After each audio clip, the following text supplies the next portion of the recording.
عزیز شب بخیر. اسمی که میبینین اینجا شهر کنمینگ ولایت یونان چین است. دیگه ما هم بیرون شدیم برای شب گشتی. هم قسمی که میبینین شهر کنمینگ، ما یک قسمت گوشه از شهر کنمینگ هستیم و جای خلوت است. اکثرا مردم نیستن، شلوغ نیست.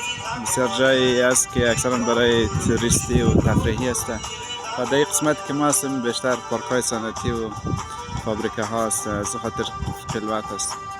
قسمی که میبینیم فعلا 10-11 شب است و بسیار امنیت است و کس به کس کار نداره، هیچ کس نیست. و ما هم از این فرصت استفاده کردیم که تا از این محیط لذت ببریم. معمولا در لیلی ما بچه ها ساعت 12-1 بجه میبرایم، چون فضا خیلی عالی است، هوا خیلی خوب است، یکان شبالک میزنه، دیگه سرد و گرمی وجود نداره و او دلیل افراد زیادتر میبرایم برای لذت بردن. واقعا فضای عالی است.